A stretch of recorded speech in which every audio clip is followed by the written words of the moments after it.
नमस्कार दोस्तों, मेरा नाम पराग भिड़े। तो आज का वीडियो स्टार्ट करने से पहले मैं आप सभी लोगों को थैंक यू बोलना चाहता हूँ। और ये बोलना चाहता हूँ कि मेरे जो पहले के जो वीडियोस थे, बहुत लोगों ने फीडबैक दिया, बहुत लोगों ने मुझे बहुत ज़्यादा सपोर्ट मिला। बहुत ही ज़्यादा अमाउंट में लोगों ने सब्सक्राइब किया, वीडियोस को लाइक किया और उसके साथ बहुत सारे क्वेश्चंस और कंसर्न्स। तो उससे मेरी रिस्पॉन्सिबिलिटी और ज़्यादा बढ़ जाती है कि मेरी वीडियोस ज़्यादा से ज़्यादा इम्पैक्टफुल हो और आप लोग ज़्यादा से ज़्यादा उससे बेनिफिट कर पाए। तो आज का वीडियो यही एजेंडा पे है कि बहुत सारे क्वेश्चंस, बहुत सारे मैसेजेस मुझको आए मेरे पिछले वीडियो पे। और कुछ क्वेश्चंस ऐसे हैं जो काफ़ी रिपीटेटिव है, काफ़ी कॉमन है। बहुत से लोगों ने एक ही क्वेश्चन अलग अलग फॉर्म में पूछे जिनके आंसर सेम है। और मुझे ऐसा लगता है कि ये जो कुछ क्वेश्चंस है बहुत ही क्रुशियल है, बहुत ही इसेंशियल है वर्क फ्रॉम होम के लिए। वो as a do's and don'ts इस क्वेश्चंस में है। तो सभी लोगों को अलग अलग से रिप्लाई करने से अच्छा मैं सोचा कि ये क्वेश्चंस, ये जो कंसर्न्स है, ये सभी लोगों के साथ शेयर करूँ कि जो लोग वर्क फ्रॉम होम अभी स्टार्ट करने भी वाले हैं उनके लिए भी ये क्वेश्चंस ज़्यादा इम्पोर्टेंट रहेंगे कि ये करना चाहिए, ये नहीं करना चाहिए और कैसे क्या करना चाहिए।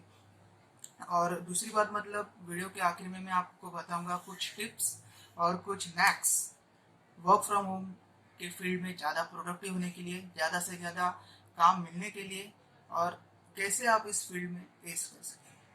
तो चलिए शुरू करें। अभी मुझे बहुत सारे मैसेजेस आए हैं, बहुत सारे क्वेश्चंस पूछे गए। तो सारे क्वेश्चंस तो मैं नहीं ले रहा हूँ इस फोरम पे, सिर्फ वो क्वेश्चन ले रहा हूँ जो मुझे इंपॉर्टेंट लग रहे हैं कि जिसके साथ जिसको मैं अगर शेयर करूँगा इस फोरम में तो ज़्यादा से ज़्यादा लोग बेनिफिट ले पाए और ज़्यादा से ज़्यादा लोग उनको समझे कि क्या करना चाहिए और क्या नहीं। तो ये जो पहला क्वेश्चन है, तो इसमें इन्होंने पूछा, how can I know the minimum amount of the project for doing a bit and how can I impress of the work in order to get the project. तो मैं इसको थोड़ा रिफ्रेम करके बोलता हूँ ताकि मुझे लग रहा है कि बहुत से लोगों को नहीं समझ होगा ये क्वेश्चन। तो इन्होंने पूछा है कि what is the minimum amount that I should put in my bed. मतलब मैं जब क्लाइंट को कोटेशन देता हूँ कि मैं कितना दाम भरूंगा आपके काम के लिए, तो मैं कितना कम से कम बिट या ये कोटेशन रख सकता हूँ। और how can I impress the client in order to get the job. तो ऑफ कोर्स कैसे मैं अपना इम्प्रेशन सामने वाले पे जमा पाऊँ ताकि जॉब मुझे ही मिले, क्योंकि कंपटीशन बहुत टफ है और हर एक को अपना प्रोफाइल वेरीफाई करना चाहिए ताकि सामने वाला आपको जॉब दे। तो मैंने इनको बोला, try to put minimum amount in your bid at first, and while bidding describe to client about the work that you have done so far with 100% success rate within stipulated time with great clients and minimal turnaround time. Also mention in your description that you can start working immediately and prices are absolutely negotiable. This increases your chances. I also devise the same strategy while bidding and it works like a charm. अर्थात कम से कम दाम रखो। आप लोग मैंने देखा रहेगा कि साइट्स पे बाकी के लोग हैं जो $50 रखते हैं, $100 रखते हैं, कुछ लोग तो $1,500-2,000 भी रखते हैं वैसे कामों के लिए जो $15-20 बाकी के लोग रखते हैं। लेकिन उनका एक रीज़न है, वो लोग उस फोरम पे, उस साइट पे बहुत दिनों से होंगे या फिर उनको काम मिल के उनका जो प्रोफाइल रेटिंग है वो बढ़ गया रहेगा, इसलिए वो दाम ज़्यादा रखते हैं। क्योंकि जब क्लाइंट आके देखता है आपका प्रोफाइल तो उनको दिखता है कि यार इसका रेटिंग बहुत ज़्यादा है। मतलब फाइवर पे भी आपने देखा रहेगा या शायद बाकी के साइट्स पे भी रेटिंग्स आउट ऑफ 5 वगैरह रहते हैं। और जब लोग देखते हैं कि क्लाइंट्स कह रहे हैं आउट ऑफ 5 स्टार्स 4 स्टार्स मिले इसको, तो क्लाइंट को लगता है कि ये बहुत भरोसेमंद आदमी है और अच्छा काम करेगा। अगर सामने वाला का रेटिंग इतना बढ़ गया है तो वो ऑफकोर्स ज़्यादा रम लगाएगा। एक कहावत है, if you are doing something and you are doing it very right and very good, do not do it for free और एट अ लेस कॉस्ट। मतलब अगर आप कोई काम में ज़्यादा अच्छे हो तो उस काम को कम दाम में मत बेचो ज़्यादा से, लेकिन वो उनके लिए अगर बहुत अच्छा कर रहे हो और बहुत एक्सपीरियंस है तो। और दूसरी बात, अपने प्रोफाइल को ज़्यादा से ज़्यादा ग्लोरीफाई करो, डिस्क्राइब करो ऐसी कि सामने वाला जब वो पढ़े कि उसको सर्टेनिटी हो कि यही अच्छा है। तो मैंने वही इसमें 2-3 चीज़ें लिखो आपके प्रोफाइल में कि मैंने काम 100% सक्सेस रेट पे किया है। मैं इंग्लिश में बताता हूँ ये, ताकि लोग अपना पोर्टफोलियो जब लिखते हैं वो इंग्लिश में ही लिखते हैं। तो right in describe in your profile that you have done the work so far with 100% success rate within stipulated time and with great clients and with minimal turnaround time. Also mention in your description that you can start working immediately and the prices are absolutely negotiable. ये बहुत important है। Prices negotiable आप profile में लिखो, ताकि सामने वाले के पास इतना बजट नहीं रहेगा आपको काम देने के लिए। अगर आपका कोटेशन बहुत ज़्यादा है तो आपसे वो काम निकल सकता है। तो लिखो नीचे कि प्राइसेस आर नेगोशिएबल, ताकि अगर आपने $50 $60 लिखा लेकिन सामने वाला $40 ही बजट है, लेकिन आपको $40 भी इंपॉर्टेंट है। ऐसा नहीं कि मतलब कुछ नहीं से कुछ तो अच्छा है। और $1 का दाम ₹70, 3,500, मतलब ₹3,500 $50 के आजू बाजू हो गया। तो अगर 3,500 से 2,500 भी आपको मिल गया 10 मिनट के काम के लिए तो भी बहुत अच्छा है। तो प्राइसेस आर एब्सोल्युटली नेगोशिएबल। और उधर लिखो कि मैंने अभी तक जो भी काम किया बहुत अच्छा किया है, 100% सक्सेस रेट है, और सारे क्लाइंट सक्सेसफुली मैंने उनको डिलीवर किया है टाइमलाइन के अंदर। ये जो मैंने अभी कहा, मेरे डिस्क्रिप्शन अपने वीडियो के, ये जो मैंने लिखा है ये मैं अपने वीडियो के डिस्क्रिप्शन में भी लिख दूंगा। आप वहाँ से कॉपी पेस्ट कर सकते हैं और डायरेक्टली अपने प्रोफाइल में डाल दीजिए, ताकि आपको इशू ना हो या भूल नहीं जाओगे आपकी क्या लिखना है क्या नहीं। ये मेरा फ्रेम है, आप इसको मॉडिफाई कर सकते हैं आपके हिसाब से। और ये सक्सेसफुल फ्रेम है, ऐसा कुछ नहीं, ये मैं खुद भी यूज़ करता हूँ ये जो लिखा हुआ है, और इसलिए मैं आपको दे रहा हूँ। Of course you are free to make any modification in the description and glorify as much as you can in order to garner more jobs. अभी दूसरा, इन महाशय ने पूछा कि I have 2 questions. Will there be any charge to bit just like on Upwork or Fiverr? How to get your first client?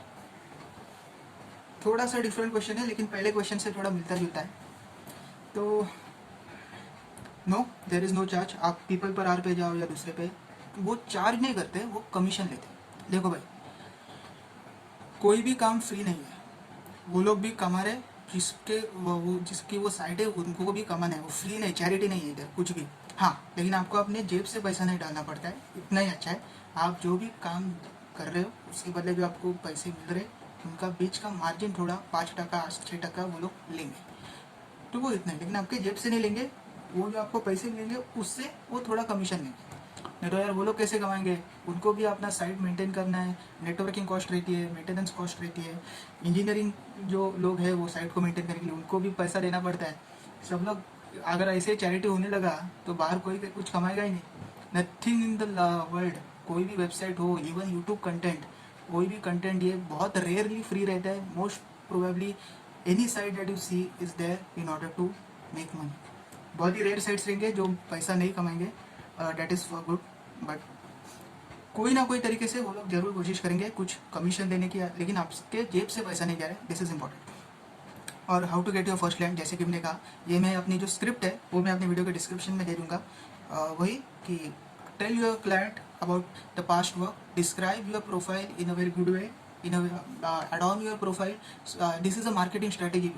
सो आपको आपका profile बेचना है सामने वालों को। You have to market yourself, market your skills, your capacities, because along with you there are thousands or even many thousands of people around the world that are looking for freelancing jobs, especially in this period of lockdown the competition has risen to hell. तो आपको ज़्यादा से ज़्यादा अपने skills को cell करना पड़ेगा। लिखो कि मैं 100% सक्सेस रेट है अभी तक, मैं बहुत ग्रेट क्लाइंट्स, ग्रेट कंपनीज के साथ काम कर चुका हूँ, with in the period stipulated time, with in the stipulated time of period मैंने डिलीवर किया है। और प्राइसेस एब्सोल्युटली निगोशिएबल, मतलब फ्लेक्सिबल रहो प्राइसेस में, ना कि $100 तो $100, 4,000 3,500 आज कमाना ही है, ऐसा मत करो, फ्लेक्सिबल रहो। और हाँ, और मैं इमीडिएटली काम शुरू कर सकता हूँ, I can start immediately for work and I am looking for more opportunities. ये भी प्रोफाइल में लिख दो, ताकि सामने वालों को पता चले कि आपको काम करने की भूख है और आप ज़्यादा से ज़्यादा प्रोडक्टिव हो, एक अंदाज़ा लगता है उससे। ये स्क्रिप्ट में दे दूँगा अपने वीडियो में, फिक्र मत करो। दूसरा क्वेश्चन, तीसरा सॉरी, 2-3 क्वेश्चन से। और there are okay, bro, I have placed a bid but sorry, I have placed a bid but there is no reply from them, what to do now? ये common question है।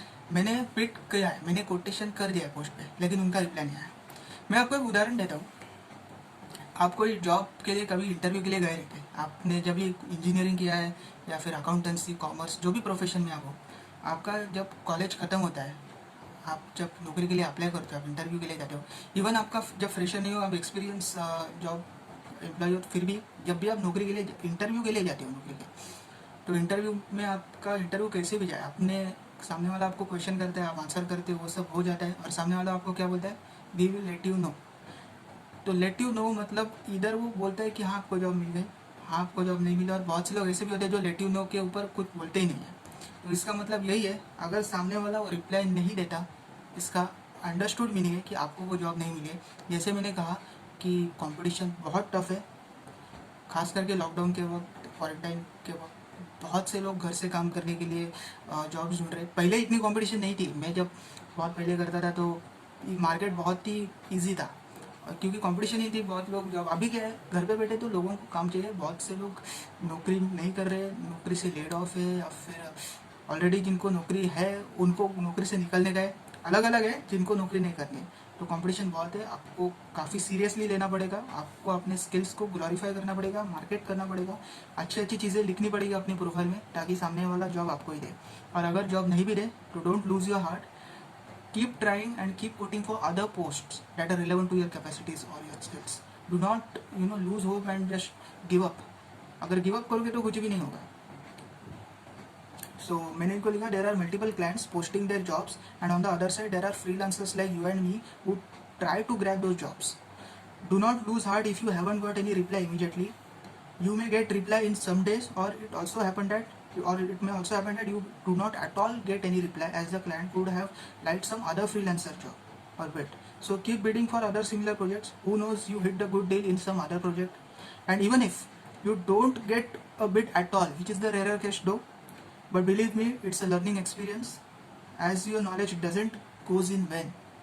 And as you increase your knowledge, the learning experience, I'm sure you will get a good deal sometime in other, but you will strike a good deal. तो वही है कि skills नहीं जाते, waste नहीं जाते, आपका नॉलेज बढ़ रहा है, इससे आपको पता चलता है मार्केट कैसा है, आपको क्या करना चाहिए, क्या, क्योंकि आज जॉब नहीं मिला, कल जॉब नहीं मिला, तो आपको पता है कि आपने क्या ऐसा किया था, प्रोफाइल में लिखा था, किसके वजह से आपको चांस नहीं मिला, तो वैसा आप अगली बार नहीं करें। इट्स लर्निंग एक्सपीरियंस रहता है, गारंटी कुछ भी नहीं कि आपको जॉब मिले, और गारंटी कुछ भी नहीं है कि आपको आज जॉब मिला तो कल मिलेगा ही, और गारंटी यही भी नहीं है कि आपको पैसा उतना ही मिलेगा। अभी सेकेंड लास्ट क्वेश्चन है, ये और दो ही क्वेश्चन से मैं, you will get how to verify my account. तो भाई मोस्ट इम्पॉर्टेंटली ये जेनरिक है, काफ़ी प्रेवलेंट है। आप जब भी रजिस्टर करते हो, that site sends a verification email on your mailbox and you have to click that verification link so that you get register. ये काफ़ी कॉमन वेरिफिकेशन प्रोसेस है। आप जब भी अकाउंट खोलते हो, आपको एक वेरिफिकेशन मेल आपके मेल बॉक्स में मिल जाती है, आपको उसको क्लिक करना है, आप रजिस्टर हो जाते हो। सामने वाला फाइल कब भेजेगा? ओके, इसने लिखा है सामने वाला फाइल कब भेजेगा, मतलब आपको वो रिप्लाई कब देगा। वही भाई, अगर सामने वाला फाइल नहीं भेज रहा है, रिप्लाई नहीं दे रहा है, तो शायद उसको आपको जॉब नहीं देना है, शायद उसको किसी और का जॉब अच्छा लगा हो, शायद उसको किसी और का बिट ज़्यादा सस्ता लगा होगा। क्योंकि अगर आपने $50 लिख दिया है मान लो, और सामने वाले ने $15 लिख दिया या $5 लिख दिया है, तो ऑफकोर्स वो तो बोलेगा कि मैं $5 वाले को काम दूंगा, मेरा तो सस्ते में हो रहा है काम। और वो हो सकता है कि आपने पहले आपको जॉब दिया, लेकिन बाद में वो आपको फाइल नहीं दे रहा है, ताकि हो सकता है कि उसको फिर पता चले यार ये तो $5 में सामने वाला कर रहा है, $5 से $50 बहुत सस्ता है ना, तो ऐसा हो सकता है। और इसमें लॉयल्टी ये सब चीज़ें हो भी सकती है, नहीं भी हो सकती है, तो ये पकड़ के मत चलो कि एक बार जॉब मिला तो मिलेगा ही, कुछ भी गारंटी नहीं है, कंपटीशन बहुत टफ है। और इसके वजह से अपना, वही मैंने बोला, हार्ट लूज मत करो, गिव अप मत करो, करते रहो, क्योंकि आपका क्या जा रहा है, आपको सिर्फ बटन ही तो क्लिक करना है कोटेशन भरने के लिए। एक बार प्रोफाइल बना दी, वन टाइम आधा घंटा 1 घंटा लो, अच्छी तरह से रिसर्च करो, नेट पे जाओ प्रोफाइल लिखने के लिए, मेरे जो स्क्रिप्ट है मैं वीडियो में दूंगा ही, उसका यूज़ करो, अपनी स्क्रिप्ट बनाओ, प्रोफाइल क्रिएट करो। अच्छा, उसके लिए आधा 1 घंटा स्टार्टिंग में लगेगा, बाद में तो आपको सिर्फ बटन ही क्लिक करना है, नहीं मिला जॉब तो नहीं मिला। दूसरा बहुत सारे जॉब है, लाखों जॉब्स है फ्रीलांसिंग में, वही जिसमें साइट्स में मैं बताता हूँ। अब ये लास्ट है,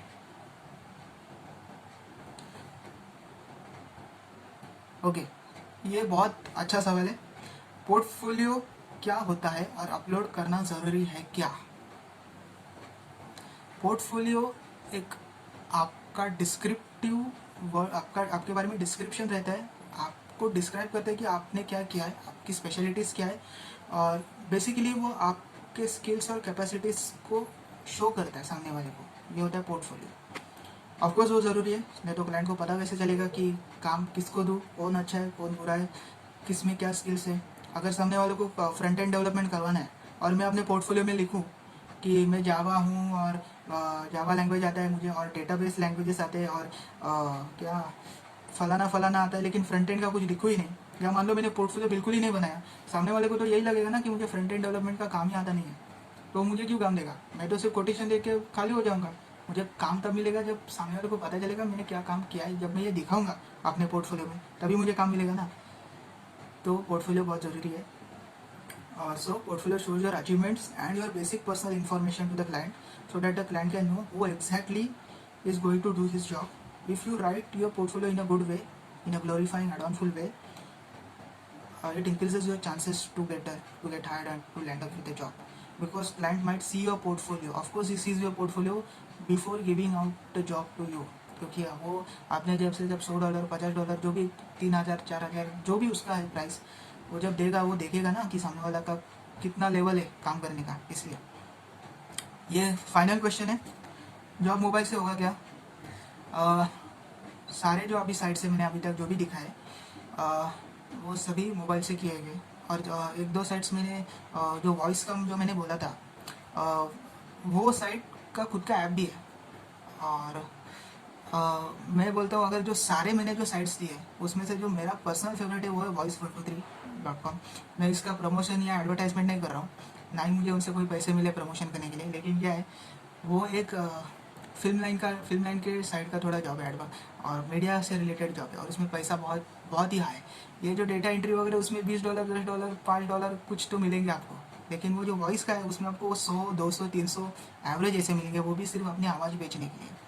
और किसको फिल्म में काम नहीं करना है या फिर वॉइस ओवर नहीं देना है सीरियल्स के लिए, वेब सीरीज़ के लिए, और कुछ कुछ ऐसे कि परमानेंट पेरोल पे 6 महीना आपको as a permanent payroll type मिलता है, और आपको $1,000 का कॉन्ट्रैक्ट भी रहता है। तो मेरा पर्सनल फेवरेट अगर मैं बोलूँ, मैं वापस मेरे को किसने कोई पैसा दिया नहीं है ये बोलने के लिए, वो साइट वालों ने, ना ही मैं उस कोई प्रमोशन कराऊँ, लेकिन ये मेरी खुद की जवाबदारी है कि मैं बताऊँ कि मेरा पर्सनल फेवरेट भी क्या है। वॉइस का वो जो मैंने वीडियो किया था वो मेरे लिए काफ़ी फ्रूटफुल रहा। अभी आपके ऊपर है, आपको वॉइस करना है वॉइस का काम या नहीं करना है, लेकिन वो फ्री है और पैसा बहुत अच्छा है। और ये जितने भी शोज़ आते हैं ना हॉलीवुड के हो या जिसमें हिंदी डबिंग, हिंदी की आवाज़ हो या मराठी का आवाज़ हो, बंगाली का आवाज़ हो, वो सारी आवाज़ लगते हैं अलग अलग लैंग्वेजेस के लिए, बहुत पैसे मिलते हैं उनके लिए। और आपने लेके 15 मिनट वॉइस रिकॉर्ड किया और दे दिया, आपको तो बहुत पैसे मिलते हैं उसके लिए। अभी कुछ टिप्स और नेक्स जॉब्स मिलने के लिए, ज़्यादा से ज़्यादा प्रोडक्टिव होने के लिए, और जो मेरी खुद की स्ट्रैटेजीज रहती है, जो मैं ये चीज़ फॉलो करता हूँ अपने डे टू डे लाइफ में, ताकि आपके लाइफ के फॉर्म में डिसिप्लिन आ जाए, खास करके तब जब आपको वर्क फ्रॉम होम करना है। क्योंकि मैं समझता हूँ जिन्होंने सब्सक्राइब किया है वो लोग सीरियस है वर्क फ्रॉम होम के लिए, जिन्होंने सब्सक्राइब नहीं किया है वो ठीक है, वो लोग एक्सप्लोर करें कि करूँ कि ना करूँ, ये बंदा बोल रहा है अच्छा बोल रहा है कि नहीं अच्छा बोल रहा है। तो आप फ्री हो, अगर आपको वीडियो अच्छा लगा तो आप सब्सक्राइब करो, लेकिन मेरी यही आशा है कि आपको ज़्यादा से ज़्यादा बेनिफिट हो और ज़्यादा से ज़्यादा सक्सेस हो और पैसे आपको मिले घर बैठे बैठे काम करके। तो कुछ टिप्स और next, try to set morning work hours that helps productivity। पहला टिप यही है कि अगर आपको याद है जब आप जॉब के लिए जाते थे क्वारंटाइन के पहले, या जब भी आप जॉब जाते थे, अगर अभी नहीं भी जाते हो, तो स्टार्टिंग में आप 8 बजे 8:30 बजे घर छोड़ देते थे, क्योंकि 10:30 की शिफ्ट मेरी तो वैसी थी, 10:30 की शिफ्ट थी मेरी, तो एक डिसिप्लिन आ जाता था। तो जैसे ही काम पे जाता था तो दिमाग चलने लगता था कि अभी सिर्फ काम पे ही फोकस है। तो जो मॉर्निंग वर्क आवर्स रहते हैं ना 9:30 या 10 बजे का, वो आप स्ट्रिक्टली फॉलो करो, ताकि सुबह का वक्त जो टाइमिंग रहता है ज़्यादा से ज़्यादा प्रोडक्टिव रहता है। और एक बार सेकेंड फर्स्ट हाफ हो गया, जैसे जैसे शाम होती है तो बोलते हैं ना लिथार्जी आ जाती है काम करने में। तो मॉर्निंग आवर्स बहुत स्ट्रिक्टली फॉलो करो, वैसे ही जैसे आप अपने जॉब के लिए फॉलो करेंगे, क्योंकि ये भी आपको पैसा ही दे रहा है वर्क फ्रॉम होम। यहाँ पे भी आप काम ही करो लेकिन घर से करें, लेकिन उसके लिए आप जितना ज़्यादा लॉयल रहोगे, जितना ज़्यादा डिसिप्लिन रहोगे, मैं बोलूँगा टाइमिंग के हिसाब से, जैसे आप नॉर्मल जॉब के लिए रहते हो, उतना ही ज़्यादा यह फ्रूटफुल रहेगा और आपको गेनफुल रहेगा। Interact with people, friends, family. मैंने खुद अनुभव किया है, जब मैं वर्क फ्रॉम होम करता था या करता हूँ अभी भी, घर से बिज़नेस भी चलाता हूँ, बहुत से काम करता हूँ, तो मैं भूल जाता हूँ कि मेरी पर्सनल लाइफ भी है। मैं इतना ज़्यादा इन्ग्रॉस हो जाता हूँ अपने काम में कि 6-6 घंटा 5-5 घंटा कैसे निकल जाता है। एक कॉर्नर में मैं रहता था और बोले ना बहुत ही आइसोलेशन टाइप हो जाता था मेरा, ताकि मैं इतना काम में घुस जाता था और वो टारगेट कंप्लीट करने के लिए कि फिर बाद में ना वो प्रेशर बिल्टअप हो जाता है और फिर काम करना हेक्टिक हो जाता है। तो वैसा मत करो। ज़्यादा से ज़्यादा अपने दोस्तों से या फिर इंटरेक्ट करो। अभी फेस टू फेस है तो बहुत ही अच्छा, लेकिन अभी वीडियो कैमरा का दौर है, तो व्हाट्सअप कॉल करो या फिर फेसबुक पे हैंग आउट करो या सोशल मीडिया साइट पे जाओ, कुछ भी करो, लेकिन लोगों से इंटरेक्ट करो ताकि आपका दिमाग रिफ्रेश हो जाए और आपकी प्रोडक्टिविटी बढ़े। वरना बोर हो जाओगे इस सब चीज़ों से, और खास करके तब जब आपको ऑफर नहीं मिलेगा तब तो ज़्यादा बोर हो जाओगे। और कम्युनिकेट, ज़्यादा से ज़्यादा कम्युनिकेशन करो टू अवॉइड लोनलीनेस।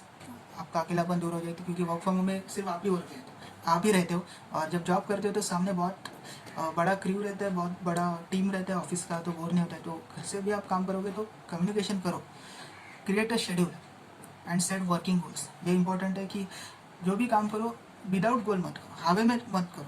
आपको काम करना है तो आप एक गोल बनाओ कि हाँ, आज के दिन में मैं इतना तो करूँगा। जैसे मैं जब करता था तो मैं करता था कि अ, कम से कम 30 जॉब को तो मैं आज कोट करूँगा फ्रीलांसिंग के।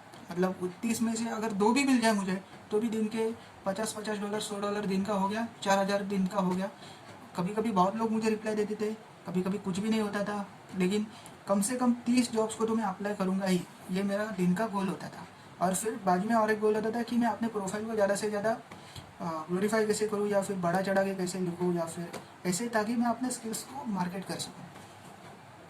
अभी सेकेंड लास्ट और सबसे इम्पोर्टेंट, नेवर पे टू एनी साइट।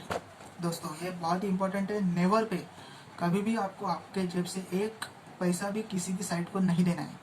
कोई भी साइट, अगर मेरे भी साइट, मैं जो साइट बताता हूँ वीडियो में, आपने देखा रहेगा कम्प्लीटली फ्री रहता है। बीच में कमीशन खाते हैं वो लोग, क्योंकि वो वैसे ही कमाएंगे, अदरवाइज वो फ्री में तो दे नहीं रहे, लेकिन आपको आपके जेब से कुछ नहीं देना है। तो अगर वो आपको पूछे भी कि पैसा भरो या, तो पहली बात मतलब भरो मत। और अगर वो बोले कि आपको प्रीमियम फीचर्स मिलेंगे, तो स्टार्टिंग में प्रीमियम फीचर्स मैं रेकमेंड करूँगा मत लो। पहले आप अपना पैसा कमाओ, और अगर कमाने के बाद आपको लगे कि हाँ, उनका प्रीमियम पैकेज जो है, जिनमें ज़्यादा से ज़्यादा वो लोग ऑफर कर रहे हैं, वो पेड है, तो फिर वो तब लो जब आप कमाओगे, उसके पहले मत लो। और सबसे आखिर में ये जो टिप है, टिप ऐसे नहीं है, लेकिन मुझे इंपॉर्टेंट लगा, all figures are mere estimate.